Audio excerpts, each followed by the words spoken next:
Mary had a little lamb. The fault. We believe that all men are created equal. To the magnificent mosaic that is America. From radio beacon to radio beacon. I have a dream today. Change has come to America. Believe me. Knock, knock. Who's there? It's a figment of your imagination. Randi Rhodes Show. Turn up your mind. You know, I get a kick out of the fact that he is trying to ask us to hate the undocumented people in this country. Meanwhile, as many of you know, when he was a private businessman, he hired hundreds and hundreds of undocumented people in his resorts at low wages and in building projects that he undertook. Trump rants and raves about outsourcing. Oh, my God, how terrible. Corporations are shutting down in America. They're going to low-wage countries abroad, says Trump. What do you think he did as a businessman? He manufactured his products in China, in Mexico, in Bangladesh, in Turkey, hiring people at very, very low wages. So did you watch? Did you watch last night? Did you, everybody? Because right now all we have coming from the White House is the awesome power of the federal government is going to be Donald Trump's personal hitmen. This is where we're at. Okay, this is where the American system of governance has gone. Governing for revenge, everybody. So essentially, Donald Trump is going to, I don't know, either ask everyone who works for him or reduce the number of people who work for him so that all we have left are white supremacists, pranksters, and hitmen. That's it. You know, I can't explain to you how the next 8 months are going to be the most brutal thing we have ever witnessed in our lives. You know, Iowa was a disgusting mess. No one really knows who won. I mean, we have 100% of the precincts reporting. But now they're going to ask for a recanvass or a recount so that everybody can figure out. All I can tell you is it's very close in Iowa, anyway, where the white people live, between Buttigieg and Bernie. They're within 0.1% of the popular vote, okay? That's where they're at.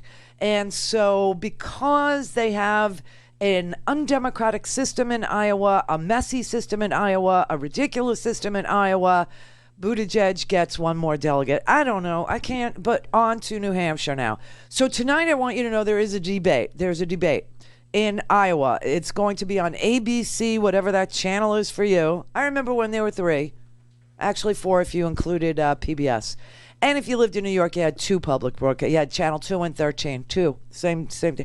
But anyway, tonight on ABC, it's WMUR, Apple News are hosting the debate. So the chief anchor for ABC, George Stephanopoulos, will be the one of the moderators. David Muir. Anybody? David Muir?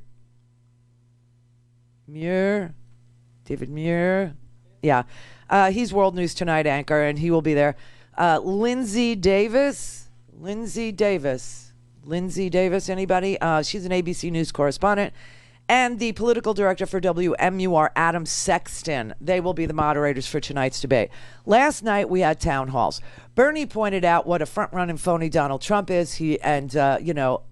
Elizabeth Warren also explained to you how cruel and unusual the United States has become with regard to the immigration issue. When I first read about our government spending our tax dollars to take children away from their families, this has been now a year and a half ago, I went down to the border, went down to McAllen, Texas, right at the beginning of this.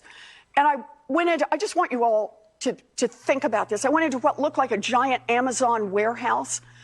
Only it was a warehouse that was dirty and smelled bad. And on my left, when I walked in, cage after cage after cage jammed right against each other, crammed full of men. So full of men, maybe 10 feet wide, 40 feet deep, a toilet back in the corner.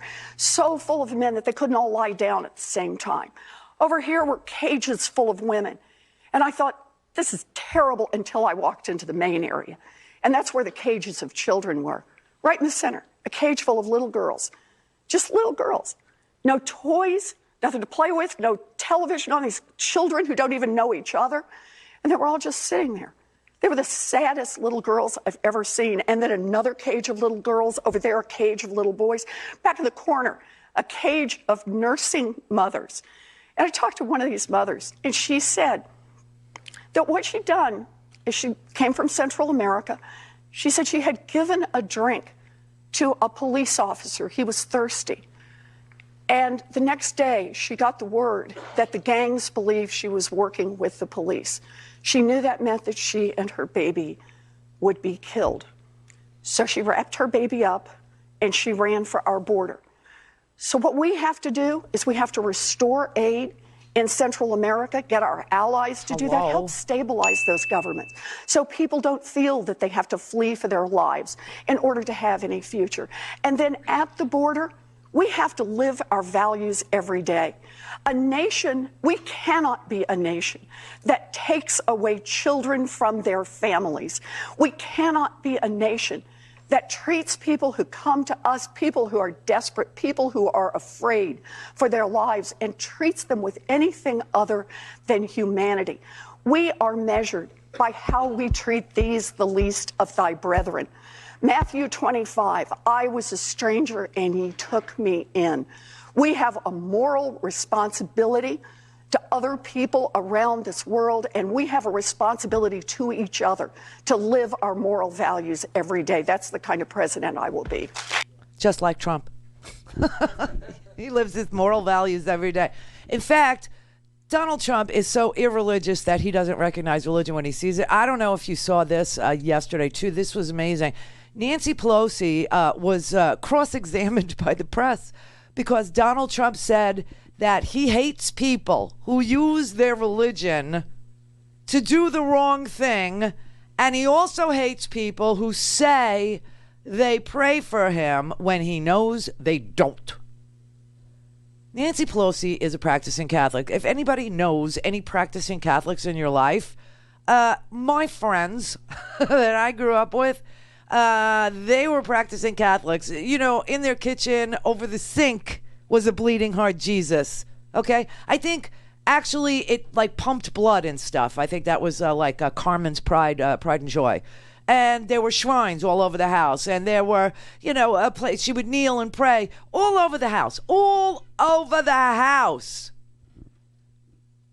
Do you think Donald Trump has any clue about that or what that is? Or so Nancy Pelosi was grilled yesterday about whether or not she prays for the president to be his moral best or to have courage and she gave the best answer ever. I don't know if the president understands about prayer or people who do pray, but we do pray for the United States of America. I pray for him. I pray for President Bush, still President Obama, because it's a heavy responsibility. And I pray hard for him because he's so off the track of our Constitution, our values, our country, the air our children breathe, the water they drink, and the rest. He really needs our prayers. So he can say whatever he wants. He can say whatever he wants, but I do pray for him, and I do so sincerely and without anguish. You know, gently, that's the way I pray for everybody else. I mean... Of course she prays for him because he's so off the track. That is when you pray for people. You pray for people who are in danger. You pray for people who are hurting other people, that they would see the error of their ways. That's what you pray for. I mean, it's just now, of course, Donald Trump probably only prays for, his deals to go through or for, a tax cut or I don't know if he ever prays at all. But obviously, the Democrats stand for something much more moral. They all have more character in their little finger than this man will ever have in his entire orange, wrinkly, pasty, disgusting, crusty body. That's just the truth. I mean, the president hired more illegals than probably, half of Iowa, meat producers to work and to make his bed and to, wash his soily underwears. We all know that. And then he stiffed everybody. Doesn't even pay. He couldn't find legal representation because everybody knows he doesn't even pay his legal bills. I mean, he's a sick, twisted freak. And of course, people who pray for him because he's got so much power as the president of the United States, and all he's interested in using it for is to go after anyone and everyone who had anything to do with his impeachment for abusing his power. Clear. all things Randy at RandyRhodes.com. Go for launch. Speaking truth to power, the Randi Rhodes Show. I think this is my favorite clip from yesterday. I just, she's so fierce, this Nancy Pelosi dude. That was not a State of the Union. That was his state of mind. We want a State of the Union. Where are we? Where are we going? And the rest. Not let me just show you how many guests I can draw, and let me say how I can give a Medal of Honor. Do it in your own office. We don't come in your office and do congressional business. Why are you doing that here? Quite frankly, when he started talking about someone with stage 4 cancer, all of that, I thought he was, I don't know which stage John Lewis's cancer is at, but when he started talking about someone with cancer, we thought he was going to talk about John Lewis. A hero in our country. Come on. So in any event, I feel very liberated. I feel that I've extended every possible courtesy. I've shown every level of respect. I say to my members all the time, there's no such thing as an eternal animosity. There are eternal friendships, but you never know on what cause you may come together with somebody you may perceive as your foe right now. Everybody is a possible ally in whatever comes next. E pluribus unum, from any one. They didn't know how many we'd be or how different we'd be, but they wanted us always to remember that we were one. And they, our founders, had their differences, as do we. So, again, I extended the hand of friendship to him, to welcome him as the President of the United States, to the People's House.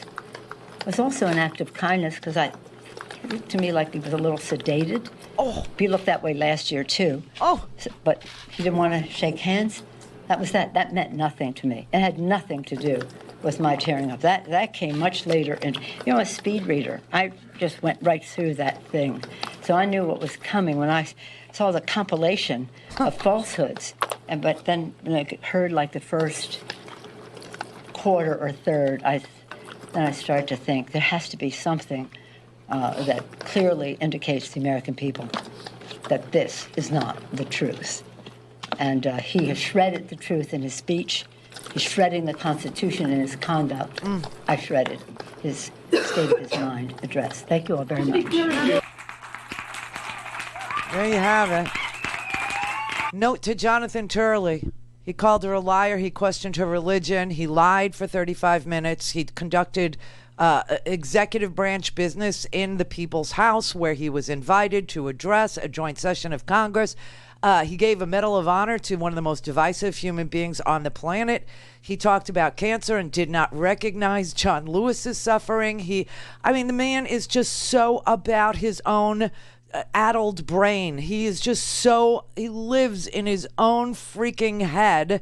Obviously, they give him drugs to calm him down. He snorts Adderall. He sniffs like crazy. The man is unfit. Everybody knows it. Stop defending him. There is no defense. What he's doing has absolutely no possible defense.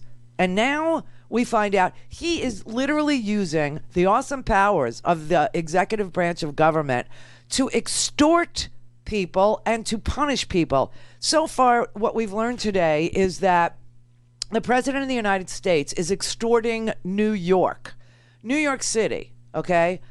He's saying that because New York City, who joined with about 12 other states, who decided to give driver's licenses to people who are, either on the way to citizenship, on a path, but aren't quite citizens yet, or people who are making claims of asylum, or people who are literally here without papers, driver's licenses, so that they will have identification, so that they will be able to manage our roads, and we could end, a lot of the problems of, fake documentation and dangerous highways. And, driving in Manhattan is treacherous anyway. I mean, it's like a third world country. You have to learn how to drive in Manhattan, separate and apart from how to drive in Brooklyn, Queens, the Bronx, Manhattan, Brooklyn, Queens, the Bronx, and Staten Island. It's a whole different universe. So they decided to give the president won't have it. I don't see him going after Utah. that does this. But I do see him going after New York. New York has, New York is a hub for international travel. It is a point of entry and exit from the United States. And so there is a program, okay, and I know it because I travel internationally all the time. And you know that, all the time. And so there's a program called Global Entry. Now, in order to qualify for Global Entry or any of the trusted traveler programs that are available in this country for U.S. citizens so that we don't have to wait in these horrendous, ugly, long lines to get back into America. Now, what's crazy is when you leave America and you go to immigration in other countries, it's like 5 seconds, you're in. Do you know, hello, what's the purpose of your visit? May I see your passport? How long are you staying? If you need a visa, they'll look for your visa and then they stamp your passport. Even Russia. When I went to Russia, it was that quick. It was that quick. It was like literally, of course, who's going to Russia? Like no one. No one wants to go to Russia because it's, it's an eighth-rate, backwards, poor, poverty-stricken, nasty-ass country. And, my family's from there. So it's just trash. It's trash. And the people are trash. And it's just a mess. But even going to Russia was like really super easy. But coming back, our airports are freaking filthy. They're always under some sort of construction. Nothing ever gets completed. And, it's dank, it's dark, it's gross. The lines are like super freaking long. And it takes, I've experienced waits as long as 2 hours to get through immigration in this country. It's sick. So there are programs called Trusted Traveler Programs, Global Entry. Now, to get screened and processed and to get Global Entry privileges, you have to have an in-person interview. Seriously, it's not like you have a driver's license. You have to have an in-person interview. You have to have a current passport, okay? You have to have all kinds of documents, social security card, passport, and an in-person interview. You have to verify your address. Sometimes they even want like bills from your home address to show that you are continuously living in a place. It's just not the easiest thing to get. And it has nothing to do with your freaking driver's license, but Donald Trump has decided that this is the problem, the driver's license. And so he is suspending the Global Entry program for people in New York. Now, if you're in line, meaning it takes a long time to get vetted for Global Entry privileges. So if you're one of those that are in line in New York and City and you're waiting for your Global Entry privilege, you're now out. You're not even in line. No chance. Not going to happen. This is vengeance for New York because SDNY is going to handcuff him the second he's out of office. He won't even make it to the helicopter. So he went after New York.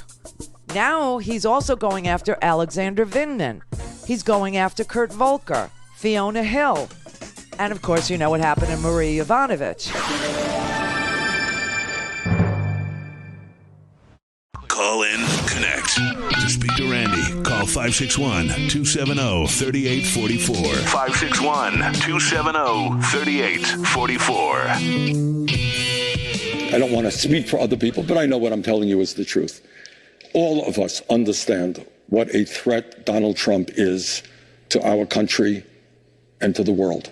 And I think I can speak for all of the candidates in saying that no matter who wins the nomination, needless to say, I hope it's me, but no matter who wins the nomination, we're all going to work together to defeat Donald Trump. That I think you can take to the bank. Well, we'll be playing that for the Bernie bros. If Bernie does not get the nomination and somebody else, one of the 7 that are still running, get the nomination, just to remind them that sitting home is not an option. No matter who gets the nomination, that person will not be a fascist. That person will not be a dictator. That person will not be an autocrat. That person will not be a demagogue, because it's going to be either Biden, Bernie, Buttigieg, Warren. I think Klobuchar, is pretty much out of contention. I don't know. Tom Steyer and Andrew Yang, I think, are pretty much, out of the picture for the nomination. But, hey, these guys could get plugged into an administration and do a world of good because they are smart. And they're great managers. Oh, speaking of Bloomberg too, right? So whoever it is, the Bernie bros, don't become a puma. A puma was a Hillary supporter. A puma was a mythical animal that I had never heard of.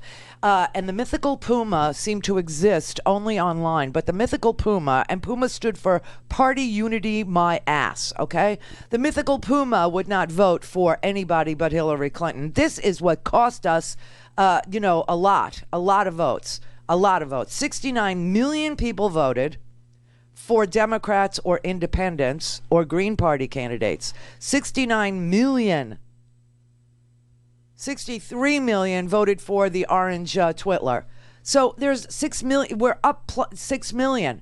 But if everybody isn't rallied around whoever is the nominee, then, we're in deep doo-doo. You'll see Iowa break out all over the place. Contested elections, recounts. He won't leave. So I'm just going to keep that clip handy is what I'm going to do. Now, tonight, as I said, there's a debate. It starts 8 o'clock Eastern time on ABC.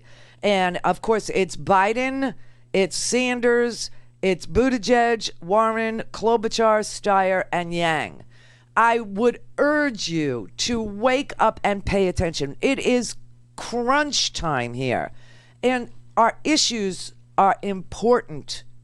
Our issues are health care. Our issues are the minimum wage. You know what? Today we got a jobs report. Donald Trump lied during the State of the Union. He took credit for other people's economies. He took credit for other people's work. The stock market increases were, much higher from during the Obama administration than they are now, right? The percentages that the stock market increased was higher when Obama was president. The number of jobs created and the pace at which they were created was better than Trump under Obama. That's just a fact. 25 million people got health care because Obama was president. People are being thrown out of health care because they can't afford it because Donald Trump took back the risk corridor payments for to the insurance companies that were promised to them to take patients with pre-existing conditions who are more expensive to insure. He also repealed the individual mandate, which took money out of the ACA. So that cost got passed on to me because I have Obamacare, and that's, all I have. And it's the only option I have because, I'm an entrepreneur. So Donald Trump is in court trying to do away with the ACA, which is the protection I have as a person with pre-existing conditions. Like millions and millions upon millions of Americans. I forget, like 120 million Americans have pre-existing conditions. And the only reason why they're able to get any insurance at all is because of the ACA. So I think we're clear about who's for what. But today we got this jobs report. Now, Obama created, on average, 229,000 jobs every month for the last 3 years of his presidency. And Trump is declaring victory at 227. It's still less than what Obama was doing. That's number one. And number two, he's taking credit for an increase in wages. Can I tell you why there's an increase in wages at all? It's because states, several years ago, thanks to the fight for 15, which Bernie started, the fight for the $15 minimum wage actually resonated with states.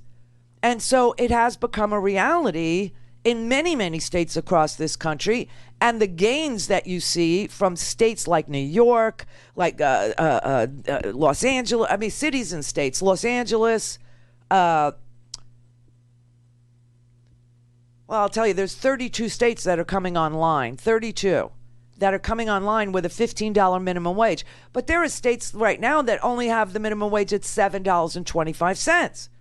And so the people who live in states that only pay $7.25 as a minimum wage, they're sitting there listening to him say blue collar boom, and they're afraid to say, but I don't feel it, because that would take them out of the cult.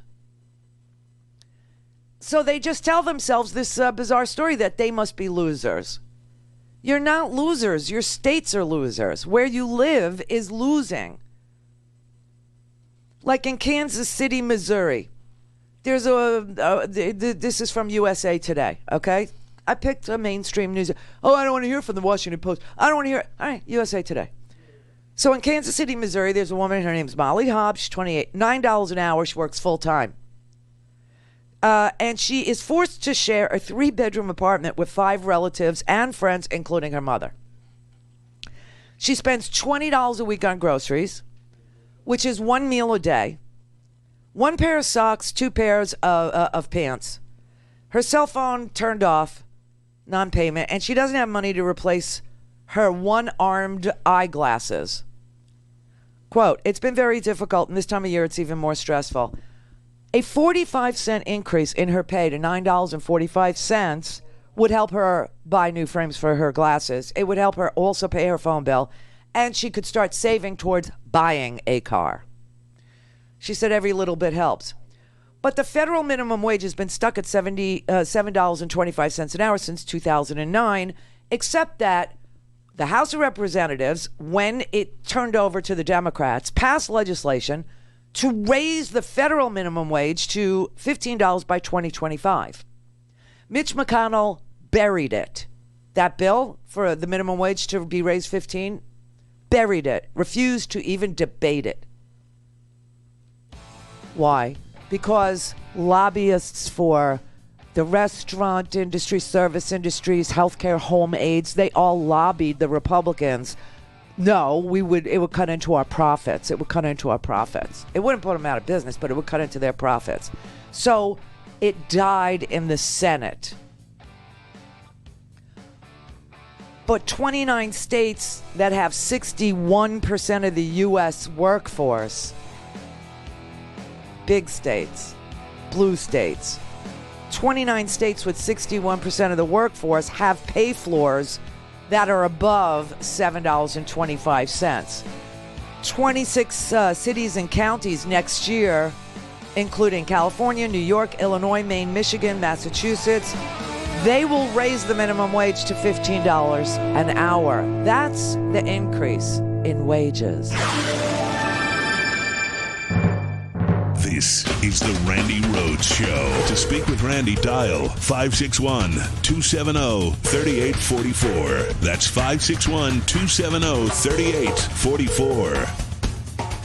So I think, boy, and I so much look forward to that opportunity, not just the debating him, but taking on this fraud, this liar, this person who's betrayed the working class of this country. Trump got up on the State of the Union, oh, the economy is doing so great. Really?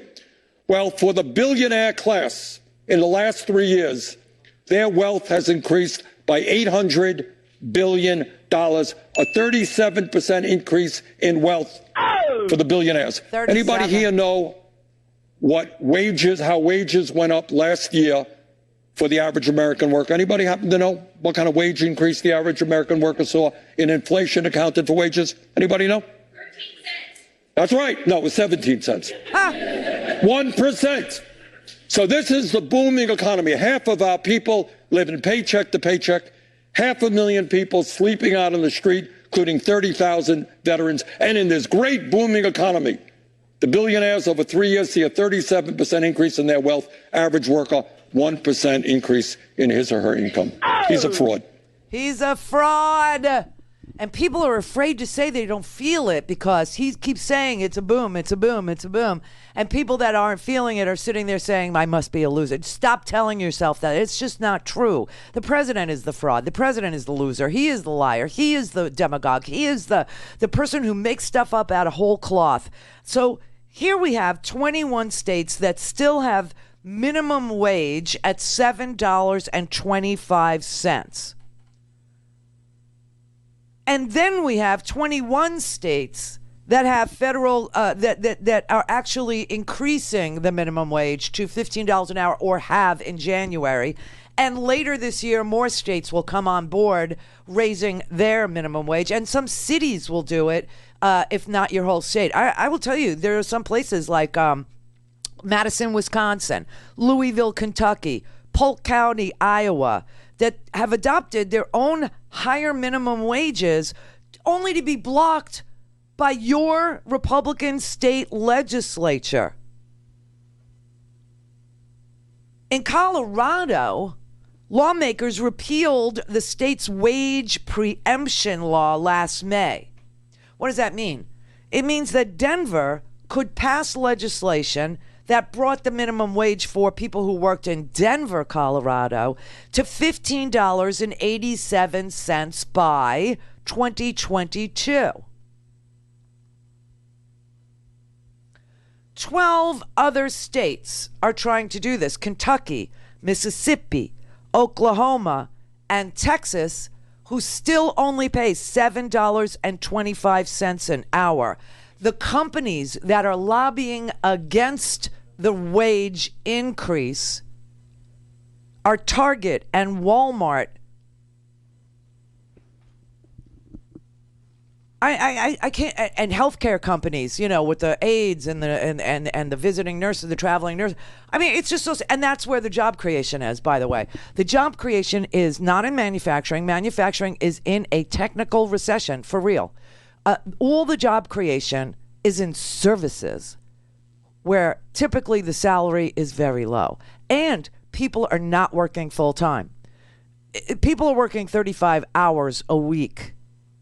According to this new jobs report, the unemployment rate ticked up a little bit. But the sad part of this unemployment report is people are not working full time. They're still keeping you under 40 hours, so they don't have to give you benefits. They're still keeping everybody at like 35, 36 hours. 35 hours is the average work week. Now you do the math. 35 times 7. That's, no one can live on that. So what we have here is 17 million workers who earn less than $15 an hour and 10 million that earn slightly more than 15. So that's 27 million working people that cannot plan for a future. Just can't. Those are the people that the $400 emergency you always hear about would ruin everything for them. I mean, they'd have to make choices between the car payment, the rent, or food. Do you know what I'm saying? $400. This is his booming economy. Mike in Colorado. Well, hang on. Good afternoon. Hello. This is interesting that you're talking about minimum wages. I've been messaging back and forth today with a real far right friend of mine in Louisiana. And I started my comment to him off with, what has your party done for working people? And I listed Wyoming's $7.25, Louisiana $7.25, and $12.50 here in Colorado. And I'm sorry, go on. I was going to say, the legislature in Colorado had to actually pass a preemption law saying that at least in Denver, in the city, that by 2022 you would make $15 an hour as a minimum wage, but just in Denver. Right, and I said, well, what about raising the minimum wage? And I said, like, for instance, $15 an hour. That would probably transition people off of food stamps, housing vouchers, SNAP, AFDS, AFTC, et cetera, and he goes off. Oh my God! The Dems are stealing from Social Security, and I can't afford Obamacare, et cetera. Just would not. He's refused to answer that question. Yeah, because he changed the subject on you, which is a very common practice when they're losing an argument and they move to something else. Yeah. Yeah, but the true story is that people are being kicked off of the food stamp program. They're being kicked out of the EBT card program because of work requirements, right? And so people who can't find work are being kicked off, and people who make only $7.25 an hour are working. They're the ones that are taking the food stamps because it's the only way. Right. And be there? Yeah. Okay, I thought it clicked. Right, you're absolutely right, and so what you do is you look at the red states. Okay, let's look at Kentucky. Let's look at Mississippi. Let's look at Oklahoma. Let's look at Texas. Okay, they all have $7.25 as a minimum wage. There's no way somebody working 30 hours a week can make $210 before FICA taxes and all that is going to be able to feed, a family or a child or themselves or, any, combination of the. So why not raise it to $15 an hour and give people a shot, right? That you want to put a work requirement in there. So, these are working people. You want them off of food stamps, raise it to $15. Look, it started out in California and New York. Now, Illinois, Maryland, Massachusetts, New Jersey, Connecticut, they are all doing $15 an hour. Nearly a third of the workforce lives in states that are going to $15 an hour or have gone to $15 an hour. And the sick part is the president is saying wages are going up. Wages are increasing. It's because of blue state governments that are raising the minimum wage in their states to $15 an hour.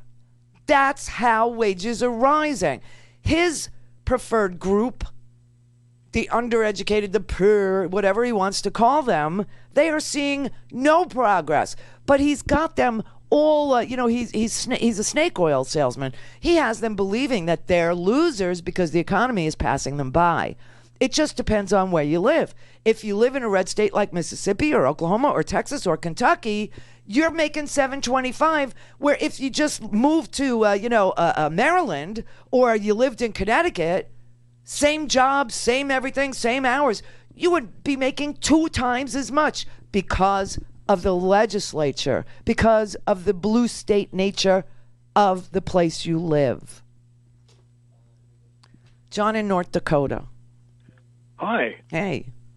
Thank you for doing what you do, first of all. My pleasure. And I think I've been listening to you since before Air America. Is that possible? Yes. Yeah, that's what I thought. I guess we don't need to go into detail on that, but that was good then, too. I like you then. Oh, thanks. Anyway, you know what I've been trying to get across here to some of the local Democrats and everything? These candidates on these so-called debates, they really need to get out there and say, hey, I'm not going to get any of this stuff done unless you give me a friendly Congress, both houses. I think they will. I think that will be a big, a big rally, and that and the Supreme Court will come up too. Well, boy, I hope so. And they need to repeat it again and again and again, because the average voter, I think nowadays, they don't remember 9th grade civics class. And even if they do remember some of it, they don't really give that too much attention. No, I think you'll hear it. And if not from the candidates, which I think you will, you'll hear it from me. You'll hear it from people like me, although there's just a handful of us left. But yeah, of course. I mean, you got to give them a government to work with. Mary had a little man. The fault. We believe that all men are created equal. To the magnificent mosaic that is America. From radio beacon to radio beacon. I have a dream today. Change has come to America. Believe it. Knock, knock. Who's there? It's a figment of your imagination. Randi Rhodes Show. Turn up your mind. Teddy Roosevelt, way back when, over 100 years ago, talked about universal health care. FDR talked about it in the 30s and 40s. Truman talked about it. Johnson did something about it, talked about it. Obama talked about it. Jimmy Carter, Richard Nixon even talked about it. All right. But what has been the problem all of this time? The problem is, at the end of the day, if we want universal health care, if we want to do what every other major country on earth does. This is not a radical idea. I live in Burlington, Vermont, 50 miles away from the Canadian border. They do it. Everybody has health care. You don't take out your wallet or your credit card when you go to the doctor or the hospital. They spend 1/2 as much per capita as we spend. So, Alicia, the question is, why hasn't it happened? And the answer is, we have not had the courage as a people to take on the greed and the corruption of the healthcare industry, the insurance companies and the drug companies. Why do you think we are paying, in some cases, 10 times more for the same exact medicine sold in Canada or in Europe, 10 times more.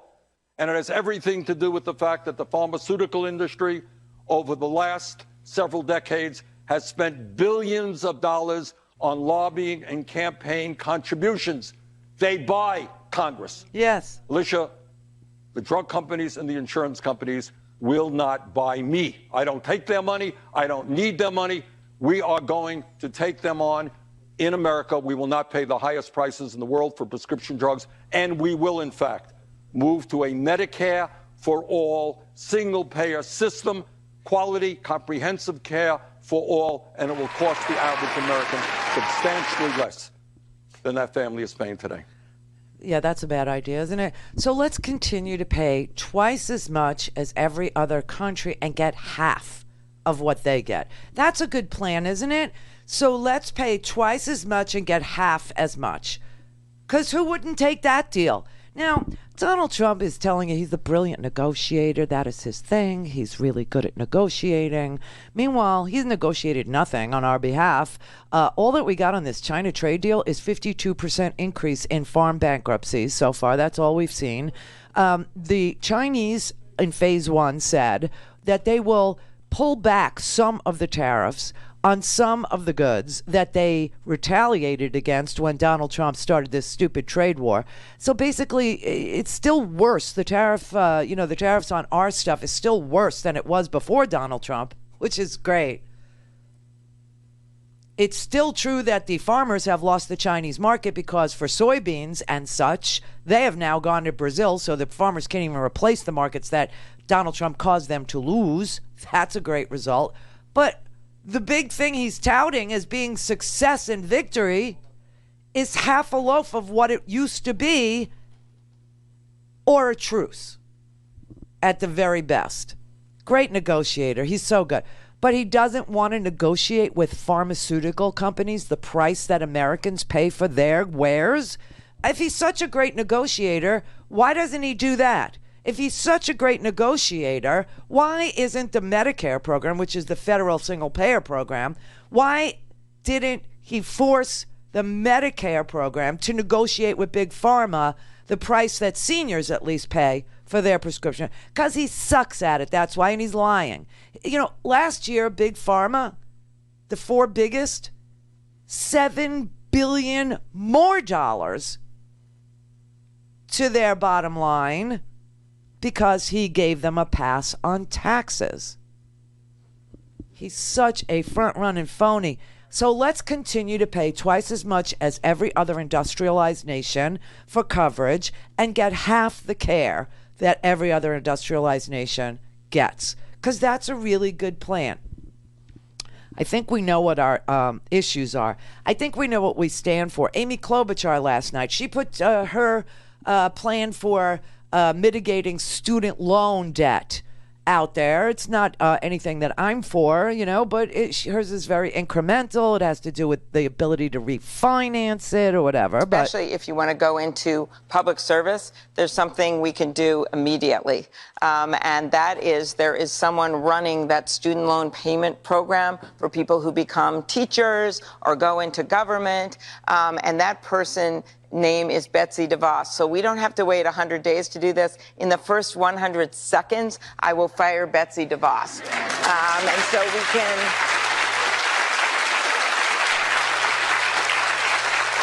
we can make that program work better, phase it in better. It's over 10 years, and then you get your loans paid back if you stay in some kind of public service. But it has not been working well. But I would go bigger than that. I would actually add to the loan payment program in-demand occupations. I would make it easier for students to refinance their loans. I mean, multimillionaires can refinance their yachts. I don't know why students wouldn't be able to refinance their student loans.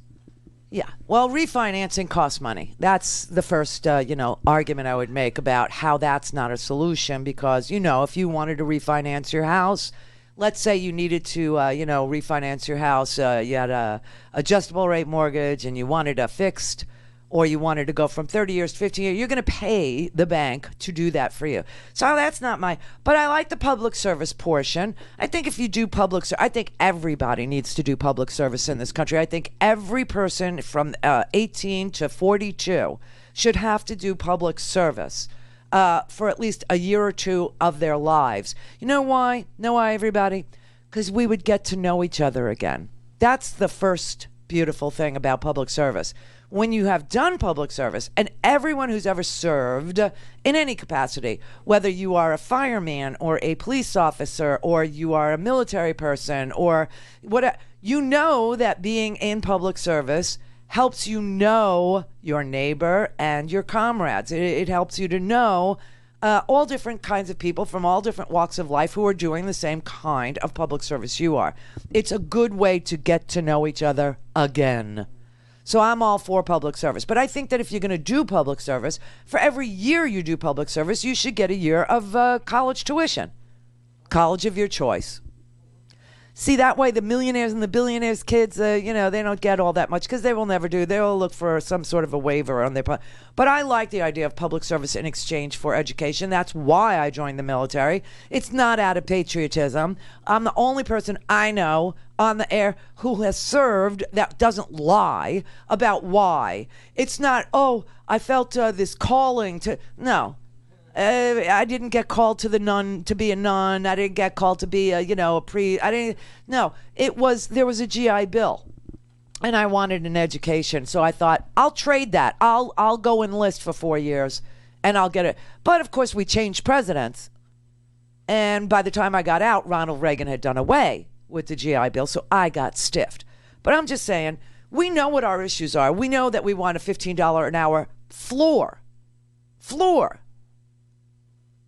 Just, you can't go below that if you're going to work.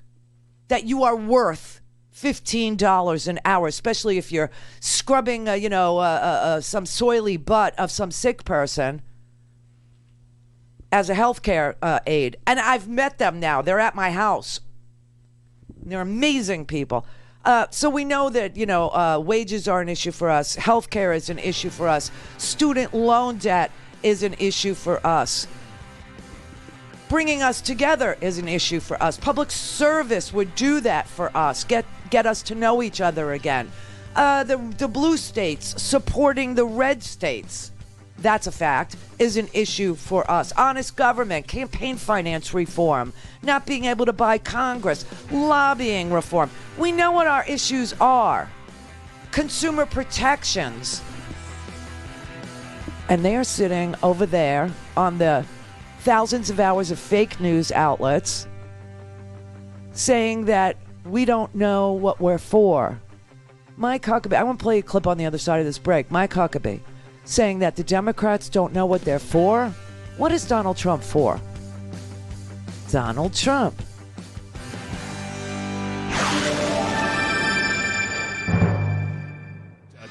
Go for launch. Speaking truth to power, the Randi Rhodes Show. Listen to this lying sack, okay? Sarah Huckabee, Sarah Honey Boo Boo's daddy over here. These are people on the Democratic side who really have not told us what they're for. We know they're against little kids getting school choice. We know they're against babies being protected in their mother's womb. We know they're against our military. They don't want to see them get the money that military, they need. You freak. We know that they're against securing our borders and protecting American citizens from getting robbed and raped. We know they're against people owning their own property, and they believe they should go in and take it away from folks and redistribute it to people that didn't work for it. What? So we know what they're against, but what the heck are they for? And these are the people who want to run the country. I can't take it. It's such a propaganda outfit. Okay, obviously we know what we're for.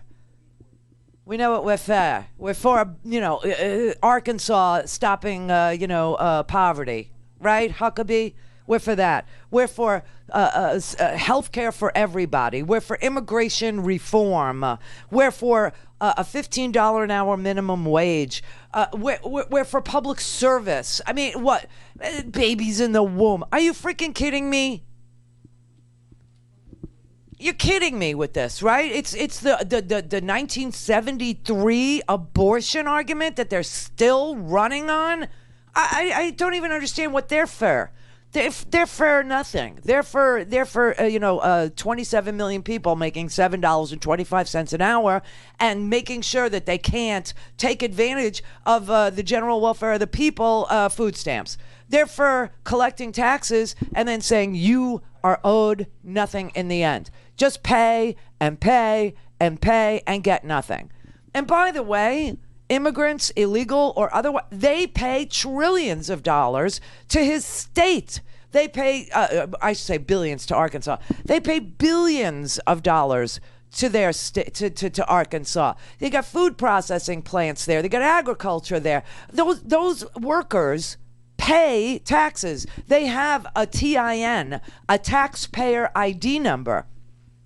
Their paychecks, when they get them, their paychecks have taxes taken out. They will never get the benefit. They will never get Social Security unless they, become citizens. And so they're not eligible for almost every public service. The only thing they get is school. They get school. Their kids get to go to school because it's in America's interest not to have kids growing up who can't read or write. So they get school. But immigrants, legal and illegal, they pay taxes and they don't get public services. You would think that's a great deal for America and that these people would be happy about the slavery. You would think so. Billions of dollars in federal taxes every single year. Income taxes, payroll taxes. That's what's keeping Medicare and Social Security solvent. People who are paying taxes who will never get the benefit. That's what illegals do. It's just so sick. So yeah, we're for immigration reform.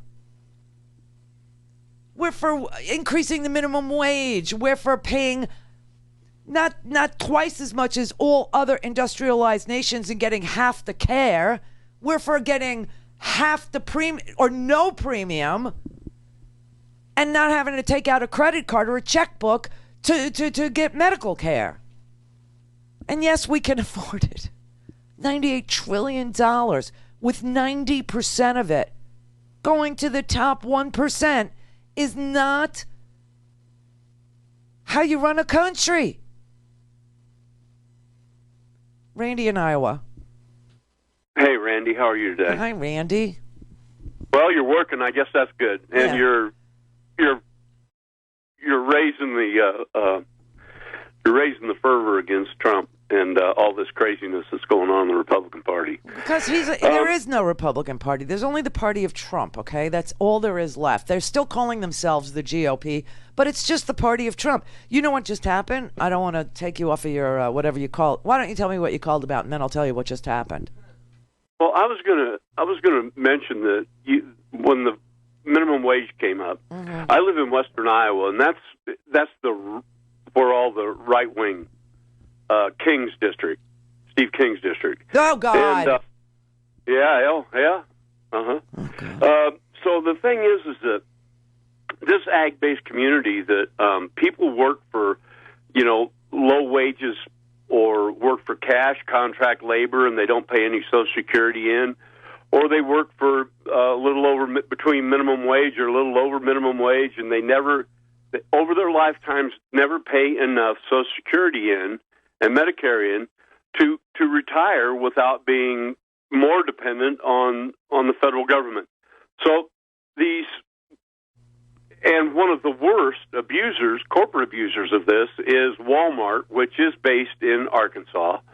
And they paid the largest fine for naturalization and immigration for the fiasco they had back in, I think it was 2005 or 2006, for using the illegal help for gardening or for lawn care and for maintenance in their buildings. And it was an $11 million fine. Here, there's a simple solution for this. It's called E-Verify.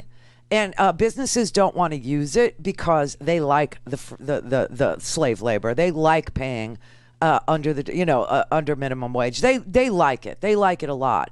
But anybody who works for a corporate enterprise like that, they are paying Social Security. They are paying FICA taxes. They are paying in. Also, can I remind people, they pay $7 billion a year in sales tax, in state tax. Okay? So the contribution of illegal work is enormous, and the use of public services is minuscule. So we make money on that. Yes, we do. Yes, we do. And I don't know why people don't understand that. Well, God, it's terrible. What your conversation has taken me to is back when I worked in Texas back in the 70s.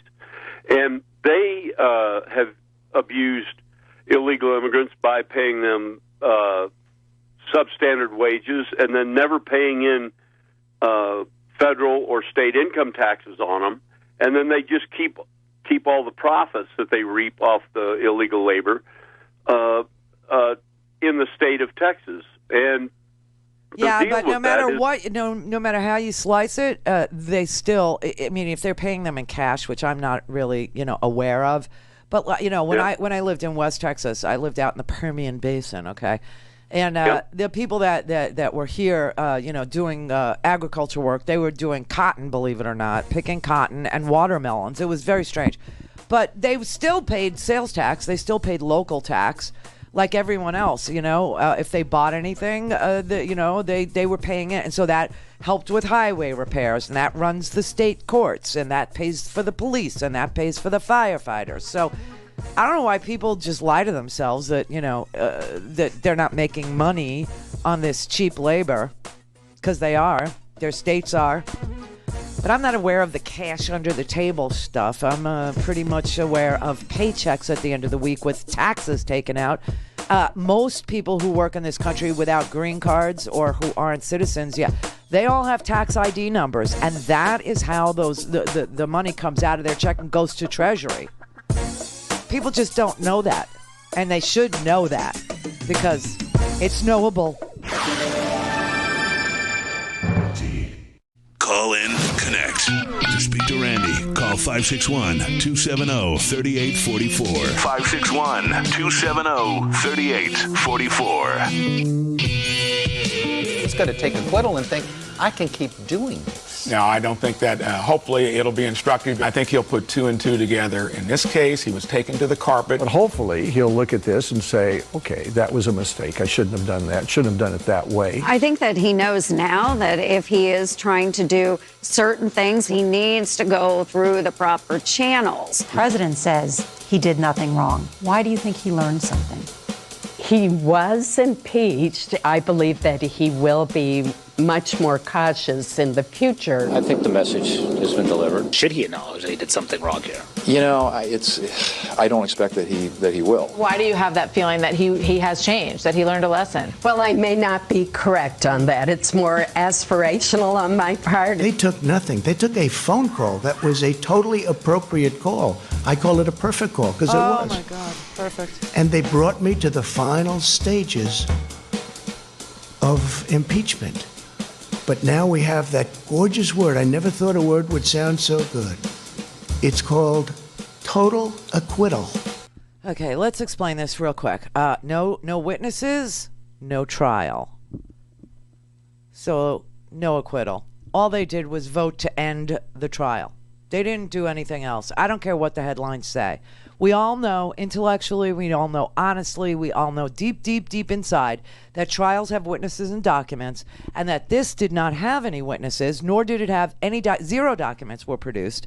Therefore, it isn't a trial.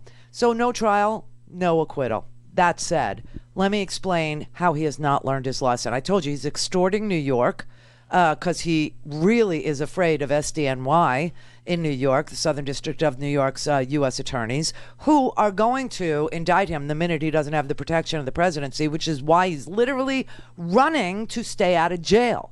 This is the perfect lock him up, guy. All right? So there's that. Today, he retaliated against just about everybody who testified against him. He just had Lieutenant Colonel Vindman, who is the Director for European Affairs at the National Security Council, escorted, removed just like they do when you work for Clear Channel. They have security come, and you don't even get 5 seconds to say goodbye. You have to pack up your stuff, and you're escorted out of the building. And on your way out the door, they change the little code on your little thingy that you wave to get in the door, right? Or they change the button code. That's what they just did minutes ago to Lieutenant Colonel Vindman, the top Ukraine expert on the National Security Council. This is the statement. This is his attorney, David Pressman. He just issued this statement. Quote, Lieutenant Colonel Vindman was asked to leave the building for telling the truth. The truth has caused Lieutenant Colonel Alexander Vindman his job, his career, and his privacy. The most powerful man in the world, supported by the silent, the pliable, and the complicit, have decided to exact revenge on Lieutenant Colonel Vindman, who, by the way, is a war hero. Next is Fiona Hill. She's going to be asked to leave. Also, you know what happened to Marie Yovanovitch. Kurt Volker is being asked to leave. These were his picks. These are his people. They're being asked to leave. And I got to tell you, he is literally purging. This is sick. It's in the homework because this happened before the show. So if you go to randirhodes.com, click on homework. It's free. Information is the coin of the realm. It's my gift to you. I need for you to have information. It is power, right? So I give it to you every single day. In fact, if you want it to come automatically to your mailbox, just say that you wanna opt in. You can opt out at any time. It doesn't cost anything, and I do nothing with your data. I don't sell it. I don't even look at it. Okay. Now, here's what's going on. The president has, you talk about the swamp. It's pay to play in these embassies. You want to be an ambassador. We know that Sondman paid $1 million to the Trump Inaugural Committee, and then he was given the ambassadorship to the EU, okay? So we know that one was pay to play. Well, it turns out that almost all of the ambassadorships were for sale, and some of the ambassadors are now being asked by the Trump administration to fire all the career employees inside the embassy. Embassy staff, career professionals who understand why we have embassies in these places, that their job is to rout out corruption, make these countries safe for U.S. investment. That is what an ambassador does. If you never knew, now you do. Well, U.S. embassy staff have been pushed out by the swamp creatures, by the people who paid for their ambassadorships. One of them is this woman from Palm Beach. She's had a store on Palm Beach for years. She is in my opinion, she is a marginally terrible handbag designer. I mean, her name's Lana Marks. She makes purses, and they're the kind of purse that, I don't know, if you were like the 80-year-old Queen of England, you would like that bag. And they're $5,000, $6,000, $10,000, $12,000, $15,000. Who buys these bags? I have no idea. I guess the old dowagers, you know? Look, the people on Palm Beach are probably the worst dressed people in the history of the universe. They still wear, I swear to God, this is very sick, but they still wear these blazers with the family crest on it and shorts. Yeah, and shorts with Gucci loafers. That is like the dress code for Palm Beach. It's very strange. But anyway, Lana Marks is a marginal handbag designer. She's had this store in Palm Beach forever. And the problem with her, she literally hired her own son. She paid, and she got to be the ambassador to South Africa. And she hired her own son to be the deputy chief of mission. And the people in the embassy who are in South Africa doing very vital work for not just investment by American companies and trying to attract that, but also fighting AIDS and other illnesses like Ebola and things like that, okay? And she was dispatched, and she wanted her son there, right? And she issued the following statement because Foreign Policy magazine called her up and said, what is with the nepotism? You already paid. It was pay to play. And now people are complaining that you're mismanaging the entire thing. You don't know what you're doing. There's several complaints from the watchdog, the Internal State Department IG, that details last month. It details that she's bullying the staff. She's mismanaging the entire embassy operations.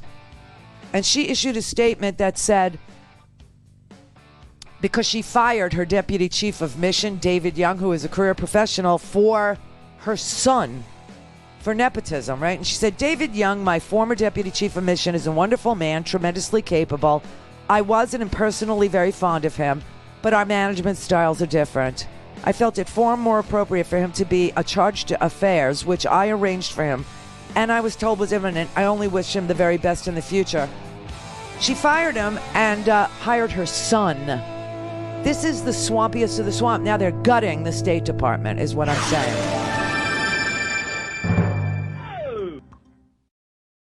This is the Randi Rhodes Show. To speak with Randi, dial 561-270-3844. That's 561-270-3844.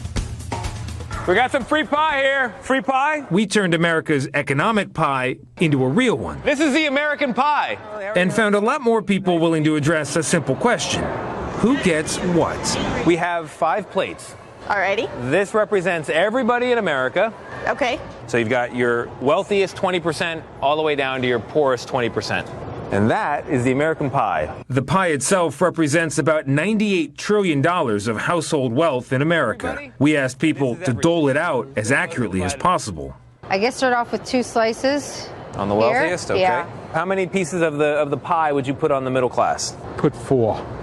4, all right. That's the middle class. Let's do half a piece to the poorest. Like right in the middle there? Yep. Okay. Perfect. So we're going to have to move some of the wealthiest to the lower class. How much? 2 pieces. To the lower middle? Lower middle class. Okay. So can I show you what reality looks like? Not like this, obviously. Unfortunately not. No one was even close. So it's actually 9 pieces of pie. Wow. Yeah. 90% of the wealth is right here in the top. That's terrible. Now, the upper middle class and the middle class, they share 1 piece. So these guys, they've got about 80% of a piece. They get 20% of a piece. And then the lower middle class, they've got 0.3% of a piece. Yeah, they have some crumbs there. Oh there my you go. God. That's what they get. And the poorest, they have no pie. No in fact, pie. they have less than no pie. They actually have a bill for pie. They're in pie debt. They owe pie. People in the poorest 20% are, on average, more than $6,000 in debt. Now, you know what that's called? That's called socialism in reverse. That's what that is. That is using the government's power of distribution of wealth to distribute the wealth to the top. It's just reverse socialism. It's welfare for the richest people. And that's why I always tell these conservatives who live in places like Florida and Georgia and Texas and North Carolina, places that voted for Donald Trump, Arizona, that all of the wealth that, let's say, the illegal immigrants are creating by paying sales tax and FICA tax and payroll tax, that is FICA tax, and income tax on their checks, but will never use any of the services, they are the people being ripped off the hardest. And you would think you would feel the benefit, but oh no, every time they pay sales tax or state tax or local tax, which they do, it goes into the treasury. And then the government uses its awesome power to take all the money in the treasury, $98 trillion worth, and distributes it to the top because they have representation, because they can purchase a senator or 2 or 3. They can purchase many Congress members, and they do. They do. And for their largesse, for the offer of cash, in return, they get all the money that the Treasury collects. That's reverse socialism. It's what it is.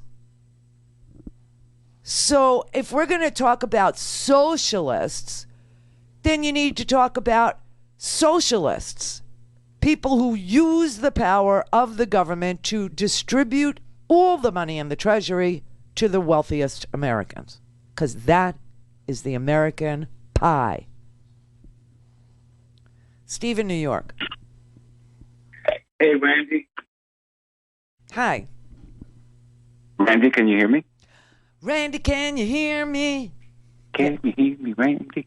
Hey, my question initially was about minimum wage, but given this breaking news, I'm going to have to change course here a little bit. Okay. Is that okay? Sure. All right. First of all, thank you for your honesty about your reasons for joining the service. Poor kids join the service. It's just a fact. I did the same thing. I joined the service to get the heck out of where I was. And we are actually saying we're willing to be your cannon fodder. In exchange, please put us through college. Cool. Yeah. Thank you for your honesty. Sure. As you know, as concerns what recently happened, what just happened with White Colonel Vindman, I'm really, really disgusted about this. And even at the State of the Union, where Mr. McGee, last surviving member of Tuskegee Airmen, was sitting there, that was terrible, and got like a kind of a meaningless promotion to brigadier general. It's not like he's 100 years old. He's not going to serve as a line officer. So, but they turn around and they give the Presidential Medal of Freedom to Limbaugh.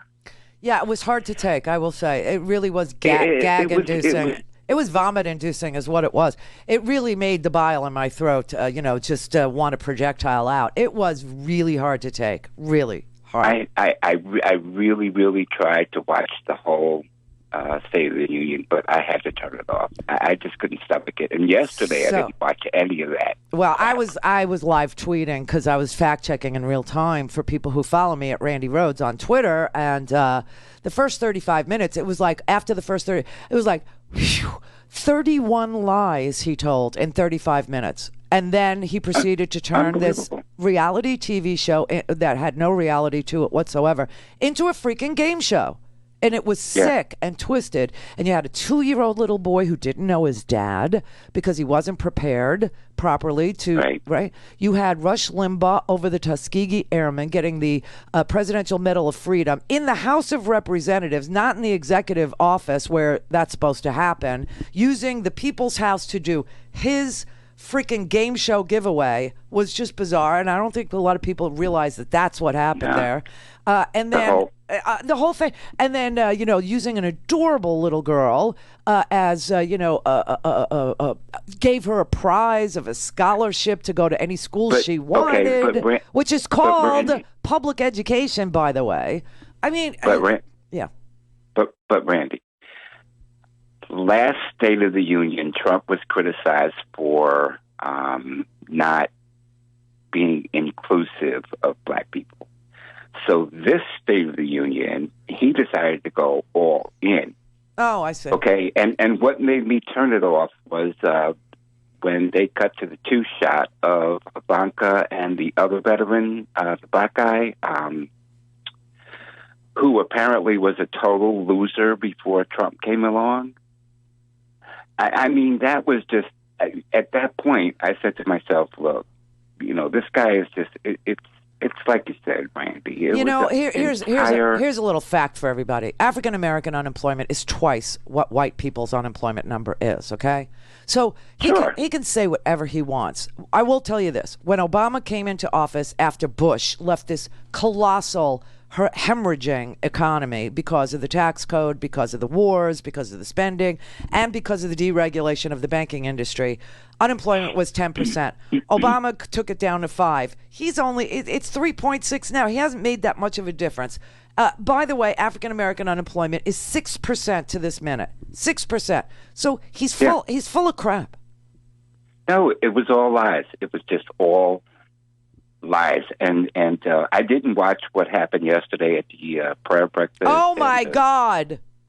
The thing at the White House. Do you have a computer? Go to YouTube. You must see this. It's so offensive. It's so bizarre. Randy, I can't. Oh, I can't. I had to. He yesterday he was so ugly and profane and vindictive and horrific. He was such a nasty, unbelievably unworthy president of the United States. I mean, he was just not even worthy of the office. It was disgusting. And here you have, that's why I played that mashup of all those, senators saying, oh, I think he learned his lesson. He won't do it again. Well, today he's he's taking vengeance on, people who serve this country, obviously in uniform and outside. The top Ukraine expert at the National Security Council, he's out. He's been, going after. Oh, Matt Gaetz, he says he's filing charges against Nancy Pelosi, right? I will be filing charges against Nancy Pelosi in the House Ethics Committee. She disgraced the House of Representatives. She embarrassed our country. Matt Gaetz, yeah. He's bringing charges against Nancy Pelosi. Meanwhile, the Democrats are bringing charges against Matt Gaetz. Know why? Know why, everybody? Because Matt Gaetz tried to breach, and did breach, a secure skiff. Remember that? When they were screaming that Republicans weren't allowed into the basement depositions, which was a complete and utter lie. There were 100 Republicans who were invited. About 48 of them took advantage of the invite and came and asked questions of the witnesses, who, by the way, the Republican lawyers, the Republican members, the Democratic members, equal time to question all the witnesses like Vindman. And half of them didn't even show up. So he breached the secure location with a cell phone. He literally violated the national security.